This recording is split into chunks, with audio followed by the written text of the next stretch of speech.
પાટણ નગરપાલિકાની ફાયર શાખાના સાધનો અને ગાડીઓના દુરુપયોગનો ગંભીર મામલો સામે આવ્યો છે।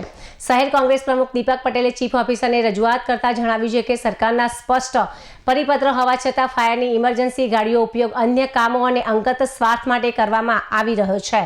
ગઈકાલે વાહન શાખાના કોમ્પ્યુટર ઓપરેટર પાર્થ મોદી દ્વારા ફાયર ફાઇટરની ગાડી જાતે ડ્રાઈવ કરીને જીઈબી શાખા ખાતે લઈ જવામાં આવી હતી। ત્યાં જીઈબીના કેબલો ભરીને ગાડી ફરી પાછી નગરપાલિકા ખાતે લવાઈ હતી।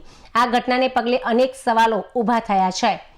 કોમ્પ્યુટર ઓપરેટરે ડ્રાઈવર નથી તેમ છતાં કયા અધિકારથી તેમણે ફાયરની ગાડી ચલાવી? જો રસ્તામાં કોઈ અકસ્માત સર્જાત તો તેની જવાબદારી કોની હોત?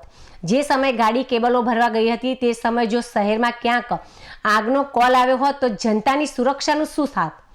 દીપક પટેલે વધુમાં ગંભીર આક્ષેપ કરતા જણાવ્યું હતું કે પાર્થ મોદી અગાઉ પણ અનેકવાર ગાડીઓના વિવાદમાં સપડાયેલા છે અને પોતાના અંગત કામ માટે પણ સરકારી વાહનોનો ઉપયોગ કરતા હોવાની ફરિયાદો ઉઠી છે।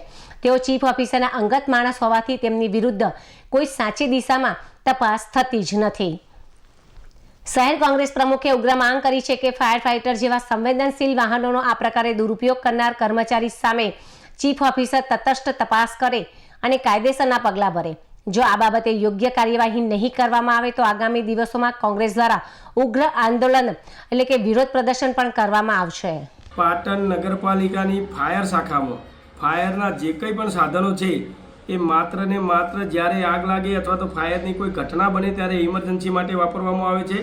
સરકારશ્રીનો સ્પષ્ટ પરિપત્ર છે કે ફાયરના સાધનો માત્ર ફાયરની ઇમરજન્સી માટે જ ઉપયોગમાં લઈ શકાય છે। તેમ છતાં ગઈકાલે વાહન શાખાના કોમ્પ્યુટર ઓપરેટર દ્વારા જાતે ગાડી ડ્રાઈવ કરીને જીઈબી શાખા ખાતે જીઈબીમાં લઈ જવામાં આવી। ત્યાં જઈને જીઈબીના કેબલો ભરવામાં આવ્યા। કેબલો ભરી અને ગાડી પાછી જીઈબીથી નીકળી અને નગરપાલિકા ખાતે આવી। ખરેખર આ ગાડી જો રસ્તામાં કોઈ એક્સિડન્ટ થાય તો આના માટે જવાબદાર કોણ? આ પાર્થ મોદી એ કોમ્પ્યુટર ઓપરેટર છે, એ ડ્રાઈવર નથી। તેમ છતાં ગાડીનું ડ્રાઇવિંગ કરવામાં આવ્યું અને આ ગાડીમાં માનો કે કોઈ એક્સિડન્ટ થયો હોય તો આના માટે જવાબદાર કોણ?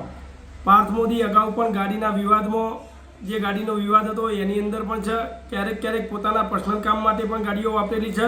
તો ખરેખર આ બાબતે યોગ્ય ચીફ ઓફિસર દ્વારા તપાસ થાય। પાર્થ મોદી એ ચીફ ઓફિસરના અંગત માણસ છે એટલે એની વિરુદ્ધમાં કોઈ તપાસ સાચી દિશામાં થતી નથી। પરંતુ આ કિસ્સાની અંદર જે ફાયરની ગાડી વપરાવાની છે, માનો કે ફાયરનો કોલ આવ્યો હોત તો ફાયર માટે આ ગાડી શોધવી મુશ્કેલ પડત। એટલે ફાયરની ગાડી ફાયર માટે જ વાપરી શકાય। તો આ બાબતે ચીફ ઓફિસર યોગ્ય દિશામાં સાચી તપાસ કરી અને આ પાર્થ મોદીની વિરુદ્ધમાં કાયદેસરની કાર્યવાહી કરે તેવી પાટણ શહેર કોંગ્રેસ પ્રમુખ તરીકે અમારી માગણી છે।